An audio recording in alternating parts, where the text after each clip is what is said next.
Tapi nak gue ada bayang wong soleh kudu steril kau wong kafir lah terus gue gak tau maca sejarah. Nabi Musa itu rumah Fir'aun. Lahirnya Kanjeng Nabi ini gue sing manitia nih. Abu Lahab. Dia ngono dunya biasa wae, wae urip wis biasa wae.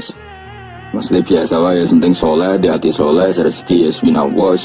Wae takluk gue pangeran, ora usah sok suci, ora usah sok bener dhewe biasa wae. Dunia kabeh kersane napa? Pangeran. Ya sudah seperti ini. Yang soleh kayak Salabah malah akhirnya suul khotimah. Padahal dulu disebut hamamatul masjid, tukang itikaf. Gak tahu mulai komitin, tapi akhirnya suul khotimah. Wahsi sing mata ini kekasih Nabi, rupanya mata ini Hamzah ditakdir husnul khotimah. Makanya itu ya muqallibal qulub tsabbit qalbi ala dini. Kita tidak pernah tahu. Ayaqulu tegese dawuh sapa Allah lahum maring ahlul jannah salamun alaikum, rupane dawuh salamun alaikum. Iki cerita-cerita sing gampang-gampang wis. Nah sampean kepengin paham ilmu swarga ora rasane no. Kok angel menerangno. Pokoke ning swarga iku kepenak napa? Kepenak. Saya sama nak terang loh, swarga niku wis pokoke swarga. Ora usah bayangno mlebu swarga. Dimulai sakniki. Ya nak ya khisimun ya tenwa kan apa ketika terjadi kiamat niku tak khuduhum wahum khisimun. Jadi manusia itu takdir itu seneng tukaran. Karena tadi sengketa yang mari tukaran, pendapat baik yang masih nyari yang terbaik, sama-sama kebenaran nyari yang paling benar. Karena manusia itu dari awal kurang penggawean. Jadi barang apik cek diperdebatno dengan yang luwih napa apik. Sehingga bayangannya pangeran itu soben nak kiamat kapan saja terjadi wong lagi sibuk para padu lagi sibuk gegeran wis mesti karena tadi manusa niku mun watak dasare niku konflik ya tadi misalnya pengurus masjid bahkan mungkin organisasi-organisasi perdamaian itu pas rapat ya tukaran padahal organisasi ini perdamaian ya tapi pas rapat lalu solusinya apa? Solusinya begini sih, tak debat gini. Padahal, organisasi perdamaian. Tapi ya tetap tukaran. Asal cek manusia itu tukaran. Uniknya lagi manusia itu kalau ingin damai juga harus punya alat untuk tukaran. Nah orang ya tidak. Lalu kalau nanti ngaji kitab dalam salah satu kitab ada makalah gini. Idza aradta as-sulha fasta'idda lil harbi. Kalau kamu ingin damai, maka siapkan alat perang sebanyak mungkin. Karena logikanya gini ya, kalau misalnya ada bajingan atau penjahat, dia punya bom, punya pedang, terus kamu sebagai orang soleh tidak punya apa-apa, bisa nggak bergening perdamaian?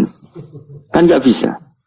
Mereka terpaksa damai karena kamu punya senjata yang imbang. Jadi kalau musuh kamu punya nuklir, terus kayak nggak punya apa-apa, ayo damai wae. Kamu kan rugi damai. Wong tak bom kena kok damai barengan gitu. Makanya kamu harus punya senjata yang imbang. Makanya dalam tafsir-tafsir itu diterangkan ketika Allah menyuruh kita wa'iddu lahum mastata'tum min quwwati wa min ribatil khaili turhibuna bi aduwwa. Kamu umat Islam harus menyediakan alat perang sebanyak mungkin. Itu bukan berarti Allah menyuruh umat Islam perang terus ibuatan. Dalam keadaan dunia yang banyak gesekan seperti ini, orang itu bisa damai justru kalau sama-sama punya senjata. Dan itu teori itu dipakai seluruh dunia. Sekamane cara sing didelok wong akeh sing ora jare. Misalnya Amerika kan terkenal dikjaya, Korea Utara ben dirgani Amerika kudu gawe senjata sebanyak-banyaknya. Ya sudah seperti itu sudah teori yang dikatakan Quran. Karena manusia punya watak dolim. Watak dolim itu nak ora diimbangi ya mesti yang satu diinjek. Makanya dalam fikih Islam itu lucu. Fikih rodok jorok tapi gelem ra gelem kayak kudu setuju. Nek cara fikih ku kayak di bojo ayu celek. Nek ra gelem mbok kumpuli ra wajib mbok nafakoi. Jadi kono iso ngancam gak buka dhuwit ra tak kei. Ajane rodok jorok fikih. Itu cara fikih memang gitu. Perempuan itu tidak wajib melayani suaminya jika tidak dikasih nafkah. Lucunya fikih yang merovokasi sing lanang. Dan wong lanang ra wajib nafakoi nek ra dikei. Iku serasa terang dari gue apa so. Jadi fikih itu karena ngikuti teori umum. Makanya Mbah Mun itu fikih kata beliau itu, aku fikih ini ra cocok. Aku apa mau omah tapi dagangan perkara itu. Tapi memang secara prosedur fikih gitu. Mana wong kere-kere itu pancen wis ora entuk jatah kelon karena ra iso nafakoi gitu. Itu cara fikih. Memang seperti itu. Karena kere kok pola, no? Kere kok pola. Kalau nak kere kudu ganteng. Jadi orang entuk jatah sing wedok sing seneng lah itu entuk jatah. Tapi nek wis kere elek ya wis nelongso perkarane memang jadi karena seorang istri wajib melayani suaminya jika tidak kodak nafakoi. Bahkan menurut fikih Islam itu boleh rafa. Jadi oleh rafanya hakim. Pak Hakim suami saya kiri itu boleh. Dan itu bisa diceraikan oleh siapa? Hakim. Jadi rafa. Karena tadi manusia itu ya khisimun di mental konflik. Dan mental konflik itu tidak dihilangkan Allah sama sekali kecuali nanti setelah di surga. Makanya Allah ngendikan apa? Wa naza'na ma fi sudurihim min ghillin. Jadi sifat dengki, sifat hasud itu dihilangkan nanti setelah di surga. Hanya di dunia itu antar wong soleh ya mesti hasud. Mana ada sing ora soleh, sing soleh wae kudu hasud. Ya senine ngono. Waktu Indonesia ini rebutan dari presiden iku rebutan masjid geger. Bahkan rebutan ngeklaim nak salate paling sah, torekoe paling bener itu ya geger. Padahal yang ngerti otoritas itu yang pangeran, tapi manusia tetap menang kalah kowe geger. Besu sak PT nak sing dalan ya geger. Kalau sering Pak besu balapan itu kadang nggih sak napa? Sak PT, sak PO itu. Karena nanti bayangannya pangeran itu ya mesti terjadi pangeran sing ngendikan kiamat itu tak khuduhum wahum ya khisimun. Jadi ben ora men yasinan tok ora paham tak tulung bangunan ora paham bangeten. Wahum fi ghaflatin minha bitakhosumin wa tabayu'in wa aklin wasyubin. Mesti manusia itu de mental takhosum saling berebut. Makanya cita-citanya Sayyidina Ali dawuh Sayyidina Ali ana awaluman yatsu baina yadayir rahmanil khusumah dari Sayyidina Ali. Saya nanti pertama ketemu pangeran itu akan melaporkan musuh-musuh saya. Jadi cita-citanya dene aku lah di rencana ngono. Aku lah di ben seru no. Jebule bareng lapor kok ala wah ya nyorot. Sayyidina Ali beda wae anak gue wis lapor jebule. Salah. Karena apa? Ya itu tadi. Manusa itu pokoknya ngono. Pertama manusia itu Nabi Adam. Itu ya wis geger mbek malaikat. Dari pangeran Adamu khalifah, dari malaikat khalifah kok manusia mesti seneng geger. Tapi malaikat protes itu geger dhewe, pangeran sing duwe kawula kok ngangkat digegeri. Jadi pangeran ra trimo. Lho aku sing duwe makhluk gawe aturan kok mbok gegeri. Iku pangeran. Jadi manusia pertama itu seribet, pertama ribet mbek malaikat. Bareng Qabil mbek Habil ya ribet mbek dulur. Mulai dhisik perkara wedokan. Terus kunane kunong wedok mari ribet. Kalau wedok tambah ribet. Soalnya dunia wis ribet tes dinikmati wae no. Dinikmati. Makanya banyak orang top itu. Kalau punya kenalan banyak orang top. Niku ribet itu di manage. Jadi ada salah satu tokoh Indonesia itu terkenal sekali. Nak pidato ora kontroversi ra iso turu, tapi nak wis pidato wong bingung kabeh iso turu. Niku saya sangat kenal orangnya. Nger supire takoki, "Mau piye?" Tak pidato ini bingung ta. Nah dijawab bingung kecewa deh. Dene jawab bingung sedanten, wah seneng terus iso turu deh. Karena memang konflik itu manusia tuh seperti itu. Jadi apa ya? Kebaikan pun makanya ada guyonan ini betul kisah nyata nih, tapi reputasi bernegaranya ini karena sensitif. Ada negara tertentu yang muadzin itu digaji 30 juta. Jadi orang-orang melarat dengan muadzin itu 30 juta. Naiknya BMW. Imamnya itu digaji 70 juta. Berhitung saja kalau 70 juta satu bulan, satu sholat berapa? 70 dibagi 30. Kira-kira berapa satu hari ini? 2 juta, sekitar 2 juta 200 lah. Enggak kayak Indonesia, imamnya fakir-fakir, terus muadzinnya fakir-fakir. Dikira itu satu prestasi negara itu karena mengapresiasi, menghormati muadzin dan jebule sing kiai Indonesia aja penak. Madekman ke sholat terus. Mesti lah madekman ke sholat terus lah ono gajine. Akhirnya kecewa dong. Semenjak itu ora berani cerita prestasi negara itu pada Indonesia. Dia itu bangga negaranya itu menghormati imam sampai digaji muadzin digaji. Terus Dikirakan Indonesia dinya. Imam Indonesia kan fakir-fakir, kadang wis wajasane elek imami dhewe, komat dhewe. Wis macam-macam lah. Nah. Tapi dekne gak ngerti nek Indonesia ku pinter tukaran, pinter debat. Oh, berarti ke sholat terus itu perkara ono gajine to ngono. Makanya imam di sana sergap-sergap karena kalau nggak ngimami dipotong gaji. Semenjak itu negara itu nggak pernah cerita prestasinya negaranya mengelola imam. Nah itu dunia-dunia mari geger. Saya sering debat sama banyak kiai karena itu. Gue setuju di masjid imami digaji sama ndak. Misalnya saya partai ikhlas setuju ndak biar imam itu ikhlas. Ada yang partai realistis, mereka kan punya keluarga harus digaji dong kalau enggak kasihan. Partai realistis versus partai ikhlas. Menang mana coba? Menurut hukumnya Allah mungkin menang ikhlas, tapi partai realistis, masuk uang kok ngimami tok rantuk gaji. Artinya apa? Dalam kebenaran saja bisa diperdebatkan, apalagi barang benar baik batil. Karena manusia itu punya mental wahum yakhisimun. Ya sudah seperti itu. Makanya nanti benar-benar gak ada konflik itu di akhirat. Nah akhirnya imam gak bangga. Surga ngimami wangsane hebat nuju boleh mergo digaji. Mantik man ke sholat terus ngono gaji ini.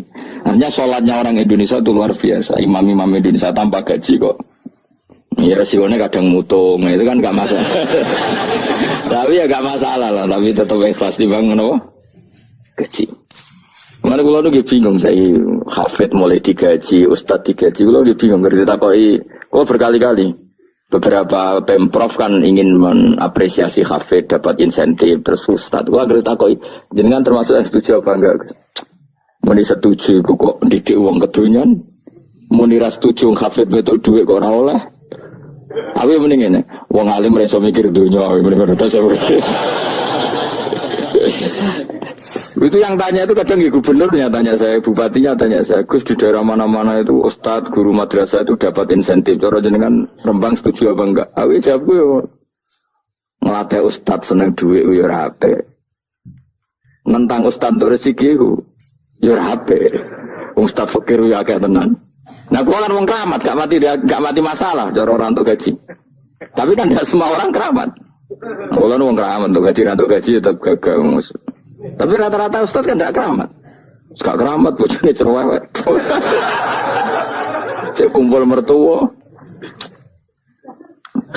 Nggak, kalau sampean misalnya jadi, nggak ini cerita wakisimun. Seman setuju nggak kalau ada hafid itu dapat insentif? Ayo ngaco. Setuju ora? Loh kok setuju hafid? Terus gue senang hafid itu di mental materialistik. Setuju tak? Nggak. Terus dia setuju hafid rada duit. Kemudian ya, jadi ngurusi aku. Jadi memang kebaikan saja bisa diperdebatkan. Makanya dulu kalau ulama, makanya ijtihad itu penting. Ulama dulu itu kalau gejolak-gejolakan itu dalam hal yang tidak mujma'alah ya tentu dalam hal yang tidak apa mujma'alah. Itu gejolak-gejolakannya itu nggak pernah selesai. Karena memang sesuatu itu pasti mirip ke sana, mirip kemari. Makanya disebut ra'yuna shawabun yahtamilul khata' wa ra'yuka khata'un yahtamilus shawab. Pendapat saya itu taruhannya benar dulu tapi ya mungkin salah, tapi pendapat Anda salah tapi mungkin benar karena mirip-mirip. Misalnya zaman sahabat itu sudah jadi perdebatan gini. Setelah Mekah ditaklukkan Rasulullah dan setelah Rasulullah wafat dan Islam sangat-sangat kuasa, bukan sekedar kuasa lagi sangat kuasa. Paling enggak menguasai Mekah Medina. Itu perdebatannya gini. Kita keluar Medina apa enggak? Sebagian sahabat enggak, kita di Medina ini ardu Rasulillah, ini muhajaru Rasulillah, tempat yang dipakai hijrah Nabi. Kita keluar dari Mekah enggak usah. Sholat di Mekah itu fadilahnya sebagaimana 1000 sholat. Wah debat gitu. Yang separuh enggak. Nguyai segoro apik ta ora. Mekah Medina sekarang sudah jadi negara Islam, tapi banyak bumi lain yang belum ada Islam. Menyebarkan Islam itu penting, enggak penting. Efeknya meninggalkan Mekah Medina. Hanya separuh sahabat yang meninggalkan Mekah Medina. Mimpenihim itu orang-orang keren, enggak Sayyidina Ali. Sayyidina Ali akhirnya sakan Al-Kufah. Dia hidup di mana? Kufah. Abu Darda hidup di Syam. Salman Al-Farisi hidup di Palestina. Karena dia milih pendapat kok nguyai segoro, sing wis apik harus ditinggal. Akhirnya menyebarkan Islam kemana-mana, termasuk barokahnya mazhab itu ada yang ke Cina, terus terdampar di Selat Malaka, terus ada yang ke Aceh. Makanya banyak yang berpendapat Islam masuk Indonesia ya era apa sahabat. Tapi kalau ditanya, bagaimana hukumnya meninggalkan Mekah Medina? Ya buruk, negara sebaik itu kok ditinggalkan. Tapi bagaimana hukumnya membiarkan bumi lain tanpa dai? Ya buruk. Terus kejawabmu piye? Jadi dalam kebaikan saja ada perdebatan. Kayak gue lah misalnya, dia hukumnya dolan mbek konco traktir ya apik. Dia hukumnya nraktir konco nganggo jatah belajani bojo elek. Akhirnya jadi ngelanang-lanang jono dhewe kesono jatah bojo atau jatah konco. Karena dia mau cukup nak ora. Ya itu sudah semua manusia itu wahum yakhisimun. Makanya sampean kalau beda pendapat itu sing biasa wae. Joko wong saiki kalau beda pendapat geger. Beda pendapat itu sudah fitrah. Enggak mungkin lah. Kita ada beda pendapat itu enggak mungkin. Di kampung-kampung kalau ada masjid speaker di mana-mana saya sering ditanya. Wadah yang berukus kandani nak adzan juga banter-banter mengerameni tonggo. Nak niat salat ra usah adzan nek teko. Bar. Sing sitok yo ora kudu banter ben siar. Sing sitok mau sedemen dipisoi tok, mergo sing ora seneng malah mau misoi tok, sing wis seneng tanpa adzan pun yo. Tanpa adzan rame-rame maksudnya wis. Salat kemilan ndi. Dulu tuh perdebatannya gitu. Abu Bakar nak wiridan yang masjid tuh wirih banget. Selirih-lirihnya. Umar nak wiridan bianter. Tapi ranggo sound system wong zaman itu, tapi banter aja. Tapi sing rameni lah, intinya sing rameni. Ketika Abu Bakar ditanya Rasulullah, ya Abu Bakrin, kenapa kamu melirihkan suara? Jadi saya itu malu sama Allah. Dia itu zat maha mendengar. Jadi saya mengeraskan suara itu malu. Kayak pangeran butuh suara keras. Umar ditanya, kenapa kamu terlalu keras? Umar jawabannya sederhana. Betul-betul ngantuk. Makanya nggak ada satupun ulama yang mengatakan Umar itu afdhalu min Abi Bakar. Mungkin jawabannya yuk kadang sederhana banget.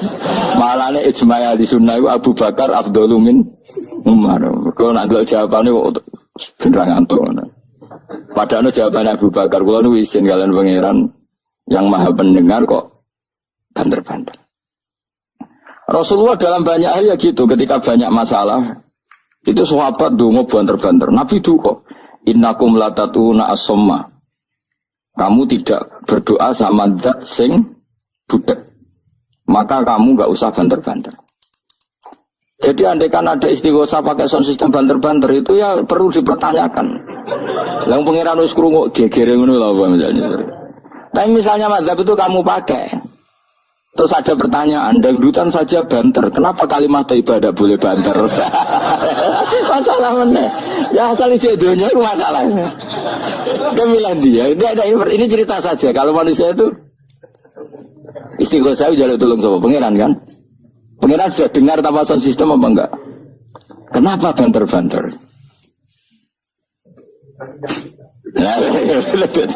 Tapi kalau tadi dibalik dangdutan saja banter-banter. Kenapa ya? Kalimat ibadah boleh banter-banter. Jadi manusia itu memang potensinya itu ya khisimun dalam kebaikan saja khisimun. Jibril orang kondangi itu buantai malaikat-malaikat liane. Masyhur itu. Siapa yang enggak ngerti Nabi Ibrahim? Nabi Ibrahim itu nabi keren. Diobong ning geni ambek Namrud. Jibril datang. Saya utusan Tuhanmu, melihat kamu mau dibakar simpati. Nah terus piye jare Nabi Ibrahim? Yo, nak gue juk tolong tak tolong ya. Ndak saya tidak minta tolong sama kamu. Mungkin aku bodoh makhluk. Kena wani ngomong dengan Jibril. Nabi Ibrahim santai. Maksudnya aku rambe aku sing nulung. Kue kondo aku tak kadakno pangeran. Jare malaikat Jibril. Jare Nabi Ibrahim. Lo nak soal pangeran, nak soal kondo gue berso. Artinya ngene lho, podo kekasih pangeran yo bantah-bantahan aja jenenge wae. Nah ngono nang partai politik ora men geger. Mana nang partai politik geger biasa, wong Jibril wae geger ben Nabi itu. Biasa wae. Lan iki sampeyan tak kok mungkar nangger kudu wani ben seru napa? Takoi marabuka, kula guru TPQ. Ngenyek wong guru TPQ situ takoi marabuka. Sing mulang niku kula. Sampeyan ra tau mulang malah takok. Jelas. Balik. Dan itu masyhur itu, termasuk keramatnya Imam Malik itu gitu. Dia itu punya teman guru madrasah. Neng akhirat dicetakoki mungkar nakir marbuka. Malaikat Malik matur pengiran Gusti. Malaikat jinan kandhani iki ambek guru tauhid itu takoki marbuka. Akhirnya pengiran nyalano malaikat yo sing jenis ngono iku coba takoki. Lucu dong guru tauhid itu takoki. Sesuai kajian Nabi bisa takoki waman Nabi juga. Para perkara. Kajian Nabi Muhammad terus takoki waman. Iya tapi pun Nabi malah takoki waman Nabi juga. Makanya menurut pendapatnya ulama-ulama itu pertanyaan mungkar nakir itu tidak bisa digeneralisir. Tidak semua orang ngalami itu. Saya tidak punya rencana untuk mengalami pertanyaan itu. Karena pasti bila-bila nah angger wong ngono Kanjeng Nabi kena pisan. Terus Kanjeng Nabi apa kena pertanyaan waman Nabi juga. Kan ora kebayang. Makanya masyhur itu. Sama lihat tuh di kitab Nurul Dzolam itu karangannya Syekh Nawawi. Syekh Nawawi Al-Bantani itu sarahnya apa itu Aqidatul Awam. Yang Nurul Dzolam yang sarahnya apa? Aqidatul Awam itu. Itu di karang Syekh Nawawi itu diantara keramatnya siapa itu Sayyidina Umar. Sayyidina Ali itu pernah minta ya Allah beri saya kasaf mukasafah mau kepengen roh mletene Umar zaman ning dunya ngeruwong disentai jajal dekne iku hubungane piye mbek mungkar nakir wani gak nyentak mungkar nakir mergo pikirane Sayyidina Ali Umar tuh ning dunya kenangane ngeruwong tau disentak Umar jake wani gak nyentak sinten mungkar nakir minta sama Allah supaya ngalami kasaf itu ya mukasafah lah, mukasafah tawalam gaib. Itu di dunia wali biasa, nak kira tahu banget. Di dunia wali itu biasa dan itu pasti mustajab. Mukasafah, saudara Umar mati, kabundut terus ditunggu nih beda, minta kasaf kan. Tawanan Umar tangi turu, tangi ke kuburan sawante. Mungkin akhir teko dengan wajah yang sangat mengerikan. Mesti dinali nyeritakno wajahnya itu kal kidril kali kaya ompreng sing apa nyala. Wes wae seru. Wah, saya dinali kalah iki kira rasane dia. Ternyata apa? Buar mungkin akhir pacak kono Umar nguwatek. Kamu tahu enggak bisa apa kamu itu? Saya ini teman dekatnya kekasihnya Allah. Padahal ini nggak ada ala kancane. Kamu tahu saya ini siapa? Ana sohibu habibillah. Saya ini temannya kekasihnya Allah. Bukan akhir mulai mikir, waduh, piye. Orang nyentak wes disentak sih. Ini bisa kamu pakai nanti. Wirah aku, aku biasa gue jalanan ngalor itu. Boleh cari muka anak, ayo jajal moto. Ya repot. Siapa ya? Kan gue woto, raton moto. Kan mau gue woto. Akhirnya karena akhirnya nangis nih pengiran. Nangis Gusti, selama ini saya biasa nyentak, kenapa sekarang malah dibentak gitu. Terus kata Allah, ya sing sopan sithik iku kon semenjak iku mungkar nakir itu punya aturan. Yes ngene aturane, ojo prosedur teman-teman wae nek ketemu kekasihku ojo garang teman-teman. Semenjak iku sudah ndak segarang itu. Terus dinali intine terus oh ternyata konsisten. Maksudnya Umar itu ning akhirat pun masih main sentak. Ya bagus lah konsisten maksudnya apa? Bagus. Karena tadi manusia itu punya mental wahum ya khisimun. Itu enggak bisa enggak. Sudahlah. Di perdebatan kebaikan, makanya rapat keluarga apa? Masih niate silaturahim wis tetep dolan ning dulur niate silaturahim bareng dulure rapati perhatian. Dolan ado-ado rapati tahap gremeng kan padahal niate silaturahim. Itu ada organisasi perdamaian kira-kira di internalnya banyak konflik tak? Banyak, padahal jenis organisasi perdamaian. Coba itu bom-bom dari Amerika atau mana itu kalau ngebom negara tertentu kan karena negara ini apartheid atau apa. Tapi untuk berdamai juga melewati apa? Bom dulu. Untuk memaksa satu negara gak perang, dia dipaksa dengan alat perang. Coba Indonesia dijajah Jepang tuh mau pulang karena dipaksa sekutu. Jadi untuk damai saja dipaksa dengan alat perang. Itu dunia. Betapa ada idealnya dunia. Untuk damai saja harus perang. Makanya idza aradta sulhan fasta'id dalil harbi. Kalau kamu ingin damai pun harus menyediakan alat perang. Karena kalau nggak punya apa-apa pasti diinjak-injak. Ya sudah seperti itu, ini dunia semuanya nggak pernah sempurna. Tapi damai harus perang, harus paling nggak punya alat perang. Karena mentalnya manusia itu wahum yakhismun, sampai pas kiamat itu cek wahum yakhismun. Makanya ya sudah seperti itu. Tapi nanti insya Allah baru kayak kesolehan itu perdebatannya dalam kesolehan kayak yang dialami malaikat Jibril dan Nabi Sinten Ibrahim. Malaikat Jibril empati ya karena kekasihnya Allah dibakar. Ibrahim merasa dekat sama Allah, gak perlu perantaran malaikat siapa? Jibril. Itu bagus ya perdebatan dua orang soleh. Banyaklah Rasulullah dengan Jibril. Ya sering kadang-kadang debat, tapi perdebatan orang-orang soleh itu memang luar biasa. Coba-coba debat di Indonesia bagi negara sebelah sisi itu. Wah negara kami imam masjid itu digaji gini-gini. Niatnya pokrol coba cari ke Indonesia. Mandik man ke sholat terus lah no gaji ini. Jadi akhirnya kan, ya malu tuh. Ternyata sholatnya terus itu karena apa? Gaji. Orang Indonesia tetap sholat tanpa gaji, tapi gerbangnya jalan terus. Loh ya saya sebagai kiai itu sering bingung kalau ditanya gitu. Saya sering kenal bupati, gubernur. Kalau sering tanya, saya itu ingin mengkhidmati agama di Jawa Tengah atau Jawa Timur, ingin ngasih insentif sama guru Madin. Saya sebagai kiai kan bingung, muni setuju didik uang material, muni rasa setuju, mosok ustaz tapi untuk rezeki kok ditentang. Nah gue jenis setuju apa menolak? Ya Mustafa sing khusyuk muni setuju. Terus bosan dene mbek melarat tuh. Ayo setuju orang. Nah aku wong alim ana takdir. Suara kena dipikir tuh ya, suara kena dipikir. Ya karena tadi saya sudah seperti itu. Mohon kalau terus nang. Wamtazil yauma ayyuhal mujrimun. Ayaqulu lan dawuh sapa wa ta'ala. Imtazil yauma. Niki oleh nafsir Imam Suyuti wamtazil yauma ayyuhal mujrimun. Terus wawune niku dilebokno lafaz yaqulu wa yaqulu. Tegese lan dawuh sapa wa ta'ala dawuh imtazil yauma. Imtazumi sawo sira kabeh al yauma ing dalem iki dina ayyuhal mujrimuna wong-wong sing dosa. Dan iki nunjukno nak zaman ning donya iku kancanan wong kafir sing ora harbi iki angsal. Mergo orang bener-bener terpisah dari wong kafir teng akhirat. Makanya ulama-ulama tidak mengharamkan misalnya ada mahasiswa Indonesia kuliah di Jerman atau gak apa-apa. Sementing jaga imannya. Karena wajib terpisah mbek wong kafir iku nak wis teng akhirat. Imtazil yauma ayyuhal mujrimun infaridu adil mu'minin intakhtilatihim bihim.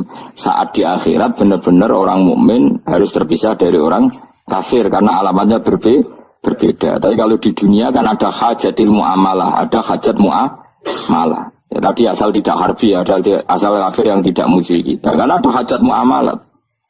Ya, ada hajat apa? Muamalah. Mau tidak mau. Misalnya kamu ya haji ya pakai pesawat bikinan Amerika. Orang Amerika bisa punya uang ya nak pesawatnya kepayon tinggu haji. Kalau enggak ya ada yang rental ya bangkrut. Ya tapi kau nak misalnya ranggu pesawat terus sampai melaku. Ya asal di dunia itu pasti ada saling interaksi sosial. Paham ya? Nah nanti benar-benar terpisah wamtazil yauma ayyuhal mujrimin itu nanti nanti. Dia tidak bisa dihindari. Wamtazulan misau sira kabeh al-yauma indal mikidino ayyuhal mujrimuna eling-eling sing itu. Saya punya sekian cerita ya supaya sama ndak jadi ekstremis. Allah menakdir dunia itu sudah seperti ini. Sudah kamu ndak boleh protes. Kayak apa Nabi Musa itu Sofiyullah. Sing rumat Nabi Musa cilik sapa? Firaun. Ketika Rasulullah lahir itu panitiane ra kowe Abu Lahab. Wong roh kabeh. Pas Nabi lahir kowe Abu Lahab berjasa ndi? Berjasa Abu Lahab. Abu Lahab saking senenge ponakane lahir lanang ganteng itu candaleme dekne mestine iku penting bagi dia dihibahkan ke Sayyidah Ami. Nah iki jenenge Suwaibah napa? Al-Islamiyah. Cara Jawa wis ora usah ngewangi aku nduk ngewangi dulurku wae mergo duwe bayi. Kayak apa? Dia yang tasakuran yang ribet karena Iya, kekasih pangeran di rumah Abu Lahab, Musa di rumah Fir'aun. Ini dunia serai dia. Ya sudah seperti itu. Kamu mau apa? Lah pangeran yo ora risi tenang ae. Misalnya ben Abu Lahab protes, "Kulo nate ngurmat kekasih jenengan." Iya dunyaku sih monggo. Selesai kan? Dunyaku dipangan kekasihku, selesai kan? Misalnya Fir'aun protes, "Riyen sing ngurmat Musa kula lho Gusti." Nganggo dunyane sapa?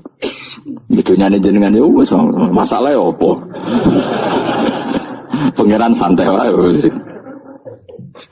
Tapi nak gue ada bayang wong soleh kudu steril kau wong kafir lah terus gue gak tau maca sejarah. Nabi Musa itu rumah Fir'aun. Lahirnya kanjeng Nabi ini gue sing manitiani Abu Lahab. Dia ngono dunya biasa wae, urip wis biasa wae. Maksudnya biasa wae penting soleh, di hati soleh, rezeki ya swinawos.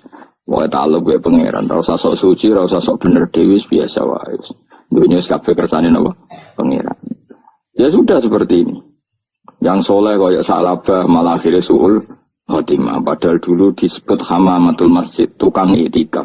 Gak tahu mulai ke masjid, tapi akhirnya su'ul khotimah. Wahsi sing mata ini kekasih Nabi, rupanya mata ini Hamzah, ditakdir husnul khotimah. Makanya itu ngoja muqallibal qulub, tabbit qalbi ala dini. Kita tidak pernah tahu.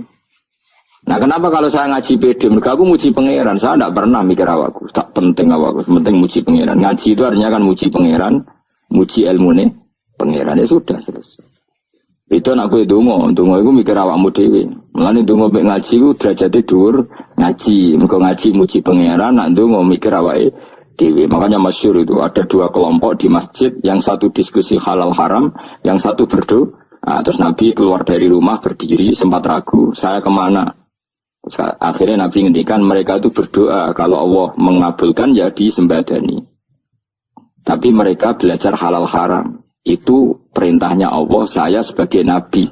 Terus akhirnya Nabi gabung kelompok yang belajar halal haram. Karena belajar halal haram artinya ingin menghadapkan hukumnya Allah Ta'ala. Tapi nak wong dongo kepinginnya itu kabul kajati. Intinya mikir awake dewi. Makanya saya termasuk ulama yang sering berdoa.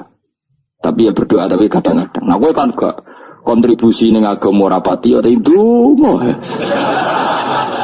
Oh dasar murahan. Ya tapi ya mulang ya ora payu. Jadi kadang-kadang kula dibandel. Jadi kan mulangi payu Gus. Lah kula ora payu, ndonga-ndonga ngono. Ya tapi aku ngerti pangeran ra bakal nyembadani barno ra Gus. Pangeran yo paling istri sithik ngono cukup. Kula termasuk orang yang enggak setuju ya kalau orang sholawatan terus berlebihan tapi khidmah ini Nabi kurang. Maksudnya gini loh, sholawatan berlebihan ini. Redaksi sholawat tentang Nabi itu kecil. Bukan sholawat jumlahnya enggak. Redaksi tentang Nabi itu kecil. Sementara tentang keinginannya itu saya tidak suka. Saya suka sholawatan itu ya yang nyifati Nabi banyak. Kemudian keinginannya kecil. Itu bagus. Kayak Ihya Abdul Hasan As-Sadili itu. Kalau dongo itu jaluk swidik paling baris paling terakhir. Misalnya gini. Nahmaduka ya man huwa waladi la ilaha illa anta rahmanur rahim. Itu langsung in sampai nyifati Allah itu 99. Buar ngono nganti berkuras-kuras. Lagi terakhir mau jaluk dongo sithik. Nah kowe kan enggak muni muji Allah mau basa-basi tok. Alhamdulillah rabbil alamin wassalatu wassalamu ala Muhammadin. Mau go syarat tok. Baru Allahumma inna nas'aluka nganti telung lari. Tolong halaman. Tapi pas muji pangeran alhamdulillah rabbil alamin wassalatu wassalamu ala Muhammadin. Baru terus dongo jaluk mapan tolak buala. Oh, aja. Mana cari pangeran? Muji kekasihku suwidik dongane kecangkeman. Lah saya tuh gak suka jenis itu. Harusnya sholawatnya itu yang panjang. Maksudnya nyifati Nabi yang panjang. Baru mintanya sedikit. Itu bagus ini. Di akhlak. Makanya saya di antara sholawat yang senang itu sholawatnya Habib Ali Al-Habsyi yang ngarang Simtutur. Kalau beliau baca sholawat itu sholatan yattasilu biha ruhul musolli alaihi bi. Fayam basitu fi qalbi sirru nuri ta'alluqi bi wa hubbi. Wa yuktabu biha bi inayatillahi ta'ala fi hisbi. Jadi dia baca sholawat itu, ya Allah berikan sholawat kepada kekasihmu Muhammad. Dengan sholawat ini rohnya saya, musolli itu rohnya saya yang membaca sholawat, bisa sambung dengan rohnya Rasulullah. Dan setelah sambung saya terhitung sebagai orang yang mencintai Rasulullah. Dan saya berharap dari cinta itu saya tertulis sebagai umatnya. Nah, kau kan enggak Maca selawat itu mah redu. Saya termasuk orang yang enggak saya loh ya. Tapi ya tetap baik dibanding nganggo primbon ya satu selawatan ya. Tapi boleh punya etika lah dengan Rasulullah itu kalau dongo nyifati Nabi yang banyak. Kan banyak itu selawat yang seperti yang saya misalnya di kitabnya Sayyid Muhammad ada Wa sholli ala sayyidina Muhammad nuri kalam alladzi wa nyifati Nabi itu sampai panjang lebar baru menceritakan hajatnya. Kalau kamu kan enggak nyifati Nabi basa-basi, mau sidik mana. Malah kadang orang misalnya ala Muhammad. Kok ala Muhammad muni Sayyidina aja disoal. Misalnya terus dari kudungannya apa? Panjang. Saya termasuk yang enggak setuju. Karena itu menurut saya kurang etika. Makanya Rasulullah itu kalau berdoa, kalau sudah nyifati Allah, coba tak beri satu contoh saja. Doanya Nabi. Alhamdulillah hamdan yuwafi ni'amahu wa yukafi'u mazidah ya Rabbana lakal hamdu kama yanbaghi li jalali wajhika 'azimi sultanik.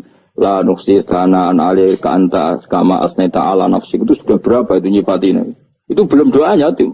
Nah kamu kan enggak Allahumma alhamdulillahirabbil alamin Allahumma ya Allah di hajati gremeng seramutu tenan. Jen bakat wali. Nah cara kula iku sisih dene. Kula wis sering ngamini dongane wong ngono niku, tapi ning atiku amin maksudnya amin barno mawon Gusti. Tapi aku amin tapi amin Gusti barno mawon Gusti. Wong ora jelas ngono berarti. Jadi aku muni amin tapi amin barno maksudnya ya Allah barno amin ngono maksudnya. Jadi karena tadi setahu saya doanya para nabi, para wali itu memang seperti itu. Ya coba itulah doa tadi aja yang saya sebut itu berapa kalimatnya? Apa? Alhamdulillah hamdan yuwafi ni'amahu wa yukafi'u mazidah ya Rabbana lakal hamdu kama yanbaghi li jalali wajhika 'azimi sultanik. La nuhsi thana'an 'alaika anta kama asnaita 'ala. Enggak terhitung pujian saya kepada engkau sebanyak engkau memuji pada diri engkau sendiri. Allahumma inni a'udzu biridhoka min sakhatika fi mu'afatika min uqubatika wa bika minka. Allahumma sholli bi haqqi jabarutika wa bi khawfika. Kan panjang sekali doanya wali-wali itu, tapi semuanya mensifati Allah. Bahkan banyak yang kemudian lupa enggak doa. Coba haji, doa haji itu coba. Labbaik Allahumma labbaik la syarika lak innal hamda wa ni'mata laka wal mulka la syarika lak. Wa ni'mat itu kan labbaik saya siap melaksanakan perintahmu ya Allah sa'dik. Engkau yang punya pujian, engkau la syarika lak lakal. Itu malah enggak ada, jarang malah ada doanya. Itu kalimatnya talbiyah semua. Allahumma antal azil akram itu sudah seperti itu. Karena tadi al-mu'min yashghaluhu sana 'ala Allah min ayyakuna li nafsihi dzakiran. Mukmin sejati adalah sibuk memuja Allah sampai lupa jatah dirinya sendiri. Nah, kowe kan gak mujine Allah basa-basi, dongane tenan. Itu jadi makhluk aneh, itu jadi hubungan mbek pangeran itu wong aneh. Ya tapi jangan rabakat wali, semuanya ikut ini, semuanya ikut. Ya tok ngono, kok mari wali kakean malah gak elit. Jadi, tapi saya mohon itu di solawat-solawat itu usahakan jumlah, paling enggak jumlah solawatnya banyak, doanya sedikit. Paling enggak misalnya kamu tidak punya kalimat yang apa, baik ya mau solawat yang 100, juga ada salah. Biar guling-gilingan apa. Kita menyebut kekasihnya Allah lebih banyak ketimbang kita menyebut hajat kita sendiri ya gitulah, paling enggak punya etika seperti itu ya. Kalau kamu enggak punya segot-segot sing keren, bacalah selawat berapa? 100 terus cerita awam Gusti utang kula kathah. Mengira jawab wis roh ngono.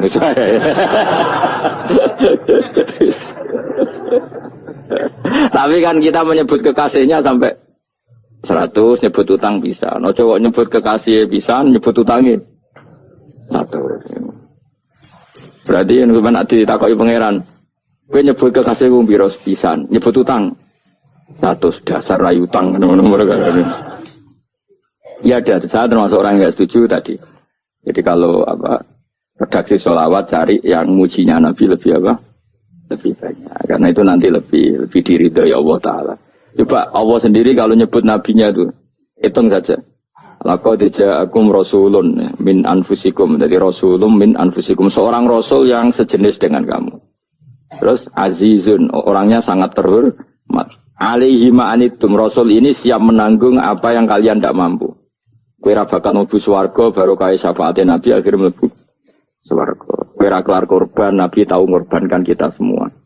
dokha Rasulullah bikab syaini terus hada an ahli wa hada amman lam yutokhi min mati ini alihima anittum. Nabi menanggung apa yang kalian berat. Azizun, Nabi itu ali, terus harisun alikum, Nabi sangat berkomitmen menyelamatkan kalian. Haris itu keinginan yang berlebihan itu jenis apa? Haris, kayak kuno namanya ini ngungseng, keinginan yang over. Nabi itu sangat berkeinginan kita ini maslahat. Terus bil mu'minina ra'ufur, Allah yang super saja, kalau nyebut nabinya nyifati sebanyak itu. Ada ayat lagi misalnya, Rabbana wab'ats fihim rasulam minhum yatlu alaihim ayatika. Muhammad itu siapa? Seorang rasul yang membacakan ayat-ayat Allah. Wa yu'allimuhum, seorang rasul yang mengajari mereka Alkitab wal hikmah. Wa yuzakkihim, seorang rasul yang membersihkan akhlak-akhlak kita. Jadi artinya Allah punya tradisi kalau nyifati rasul itu banyak. Juga nyifati orang-orang sekeliling rasul. Makanya menurut saya madhab Syiah itu enggak pas. Karena Allah kalau nyifati Rasulullah itu jika nyifati orang-orang di sekeliling Rasulullah. Dan itu dengan pujian. Yaitu Muhammadur Rasulullah walladzina ma'ahu asyidda walal kufar ruhama'u bainahum tarahum ruka'an sujada yabtahuna fadlan minallahi warid wa nasimahum fi wujuhim min atharis sujud. Itu kan panjang sekali. Dan orang-orang sekeliling Muhammad adalah begini. Kayak apa Allah muji para ashabu Rasulillah? Masa kita ikut kelompok yang menghina ashabnya apa? Rasulillah. Makanya kita tetap madzhab ahli sunnah apa? Wal jamaah, yaitu mencintai semua sahabat. Karena Allah saja yang Tuhan mensifatinya dengan sehormat itu. Mensifati apa? Ashabu Rasulillah. Disifati orang-orang yang saling kasih sayang sama orang mukmin. Tarahum ruka'an, sujud dan komitmen hidupnya untuk rukuk dan sujud. Si mahum fi wujuhim min asari sujud. Udah asari sujud terus diterjemah, nanti sensitif. Cuma setahu saya asar sujud itu nanti setelah di akhirat orang sering sujud itu jabahnya itu ada nurnya. Tapi kalau ada yang nafsirkan asari sujud itu warna tertentu ya semboh ya. Itu sensitif. Yang jelas asari sujud itu ya sudah seperti itu. Seneng kamu kok hasut. Kowe nyen provokator, nak ono apa ya? Ada hal yang begitu terus mau berlebihan. Teke ya khisimun. Nah, kalau ada kepentingan pokoknya ayat si mahum fi wujuhim min athari sujud, bahwa dalam jabahnya itu ada asaris sujud. Itu masyhur kan, saya terangkan ya, tapi jauh sensitif loh, biasa wae. Suatu saat Rasulullah itu ngendikan begini, nanti saya kata Nabi akan nyafati kalian semua. Sahabat-sahabat tanya, ya Rasulullah dengan sekian miliar orang bagaimana kamu mengenali kita? Saya ulang lagi, suatu saat saya nanti akan nyafati kalian karena saya kenal kalian. Maksudnya di akhirat. Ya apa? Di akhirat. Terus sahabat tanya, ya Rasulullah bagaimana engkau mengenali kita sementara nanti di akhirat bermiliar-miliar orang gitu.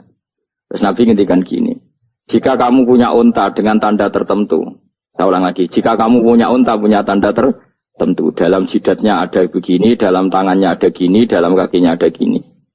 Maka apa kamu bisa membedakan untamu dengan unta orang lain? Ya bisa ya Rasulullah, karena unta kita khas. Misalnya kaki depannya ada putihnya, kaki belakangnya ada putihnya, dalam badoknya ada putihnya.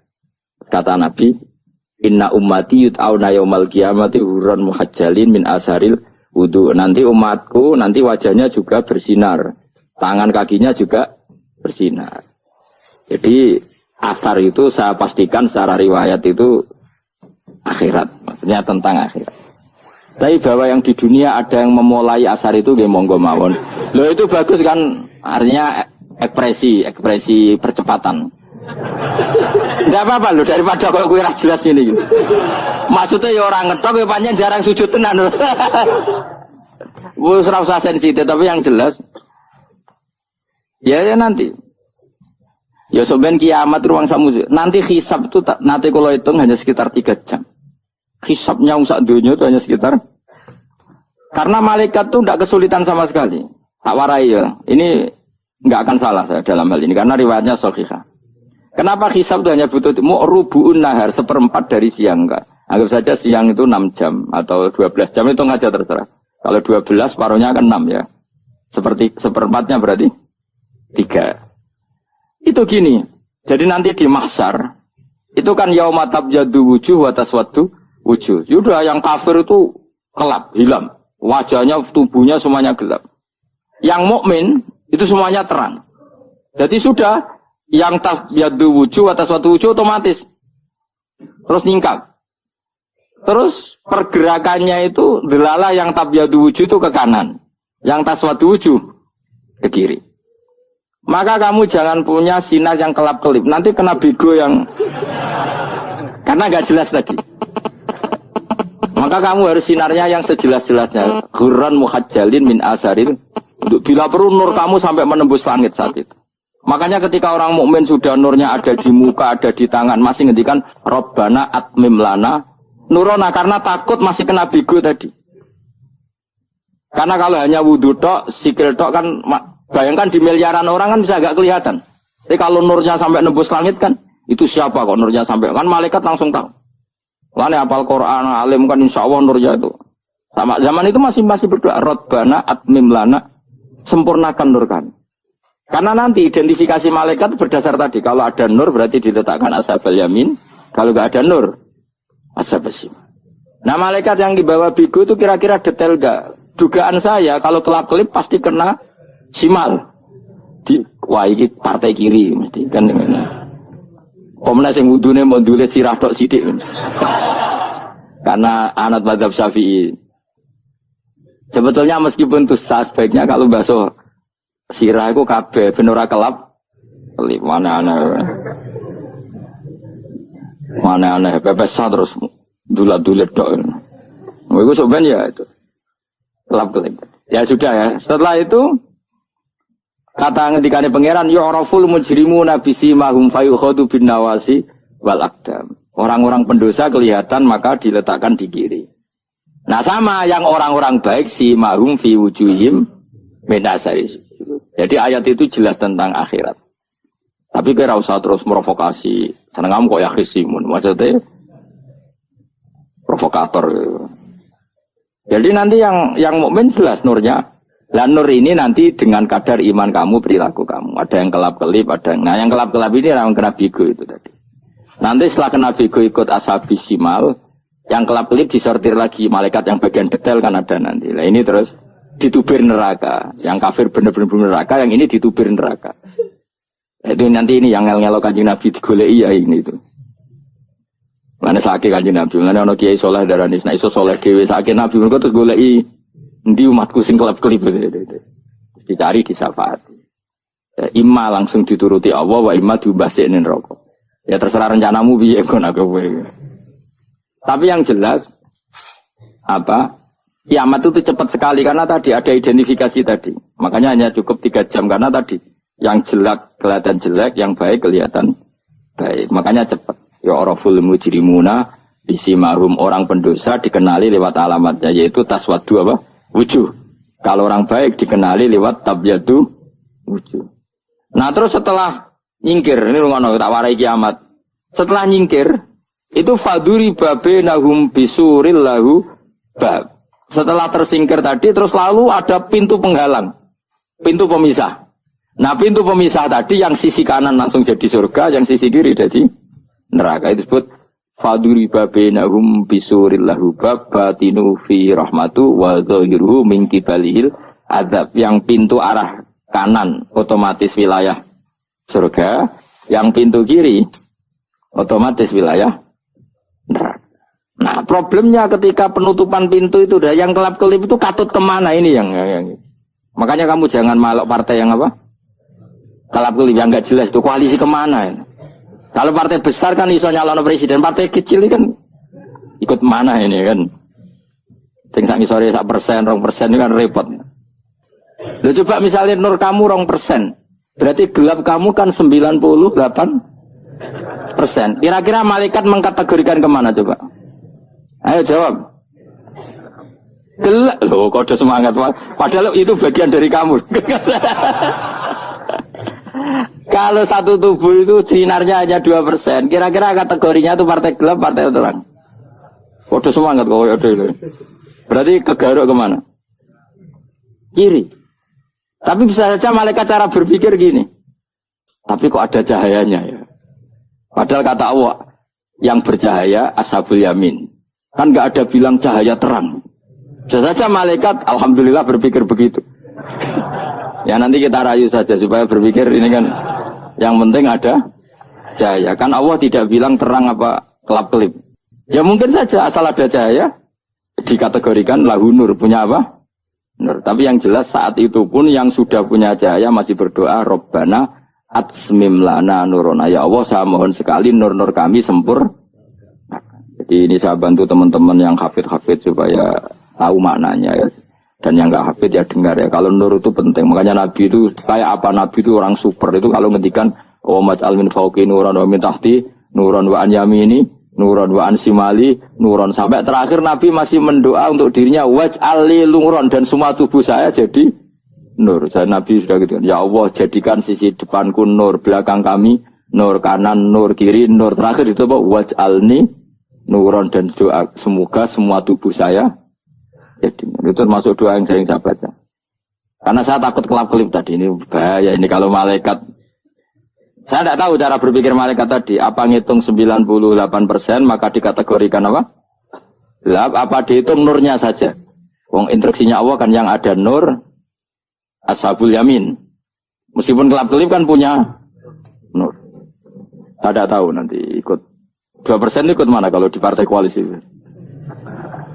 Ya, ikut yang menang biasanya, ikut yang apa? Ya paham ya, makanya saya mohon kalau wudhu itu usahakan sempurna, terutama wudhu sholat. Kalau nggak wudhu sholat itu sebaiknya nggak sempurna, supaya ada bedanya wudhu sholat sama wudhu tidak sholat. Rasulullah itu masyhur gitu ya. Rasulullah itu kadang tawaddu'a wudhu'an khafifan, wudhu yang sederhana, yaitu hanya sekali-sekali dan tidak sempurna. Ketika ditanya as-sholat ya Rasulullah, tidak. Misalnya saya habis makan, mau tidur, biasanya ya wudhu. Tapi tentu tidak perlu sesempurna kayak wudhu sholat, biar ada bedanya. Rasulullah juga gitu. Beberapa kali beliau wudhu, tapi tidak sesempurna wudhunya untuk sholat. Masyhur itu di riwayat tawaddu'a wudhu'an khafifan duna wudhu'ihi lis sholat. Tapi kalau wudhu untuk sholat, asbaghal wudhu, menyempurnakan wudhu. Jadi supaya ada bedanya wudhu sholat dan wudhu tidak sholat. Saya gak wong ora iso ngaji padha kabeh. Abu Bakar ya gitu. Ana wong poso sunat kok nyediakno buka dimarahin. Istrinya pernah nyediakan buka beliau untuk puasa sunat. Itu embernya dipecahi Abu Bakar. Ditanya, kenapa gitu? Apakah kamu akan menyaingi Ramadan?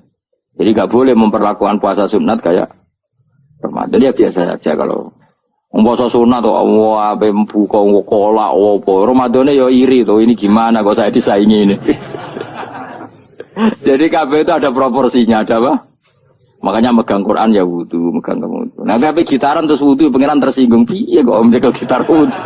Jadi gak boleh kebaikan disaingi itu juga gak boleh. Bapak gue sergap wudu sampai nyekel gitar. Untuk Quran tersinggung, wah semen ibu gak sembunyi kan. Malaikat panitia kan ya tersinggung. Kabeh itu kan ada proporsinya, apa? Ada proporsi.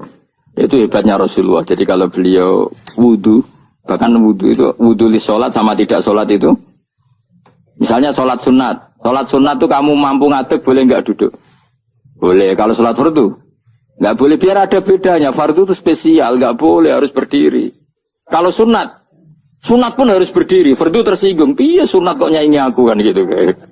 Ya makanya sholat fardu wajib berdiri ya. Sholat sunat boleh duduk meskipun mampu loh ya. Nggak boleh sama, sholat sunat pun harus berdiri. Berarti ada sunat menyaingi fardu. Ya jelas ya, jadi aturan main itu harus jelas. Nggak boleh, makanya Abu Bakar itu nggak mau kalau ada orang puasa sunat kemudian apa? Abdullah bin Mas'ud lebih parah. Dia itu tukang nyuwepeng orang yang selalu sholat duha. Makanya saya itu duha itu jarang, karena takut kena sweepingnya siapa? Abdullah bin Mas'ud. Itu ada orang khusyuk tiap hari duha, disweeping sama dia. Apakah kamu menjadikan sholat ini jadi fardu? Kok mbok lakoni bedino? Awas nampak lakoni bedino. Di era akhir duha dilakoni bedino. Perkara ini butuh duit. Itu kalau zaman Abdul Mahmud kena sweeping apa? Karena berarti menandingi fardu. Yes, ora usah anut ilmu ku bahaya jadi sensitif. Cuma ini kan ilmu tetap tak utarakan. Biar kamu tahu, enggak boleh fardu disaingi itu enggak. Coba kan banyak ketentuannya tadi. Contoh paling gampang itu apa? Kalau sholat fardu boleh, enggak boleh apa? Duduk. Sholat sunat boleh duduk. Sholat sunat boleh di kendaraan sesuai jalannya kendaraan. Aina nama tawajjahat bi rohilatu. Kalau sholat fardu, kalau kamu naik unta harus turun untuk memastikan di kiblat. Jadi banyak. Sholat sunat kamu dalam keadaan najis sudah tidak boleh dilakukan. Kalau sholat fardu, karena saking pentingnya fardu, meskipun dalam keadaan najis ya menemukan alat sesuci harus tetap sholat. Jenenge sholat dihormatil waktu. Karena nggak boleh fardu ditinggalkan. Meskipun nanti harus iya. Karena nggak boleh mengalahkan fardu meskipun itu oleh najis. Jadi misalnya kamu pergi hanya bawa satu celana, kemudian di terminal atau apa kena najis, kena uyah sampean misalnya, kamu harus tetap wudu dan sholat. Karena nggak boleh fardu ditinggalkan. Meskipun nanti harus karena sholat kamu tidak sempurna. Dalam keadaan celana kamu najis, boleh nggak sholat sunat? Oh nggak boleh. Karena kalau fardu itu darurat memang suatu yang harus maka dilakukan. Tapi kalau kamu dalam keadaan gak suci, gak boleh melakukan sholat apa? Sunat. Karena fardu itu spesial apa? Spesial.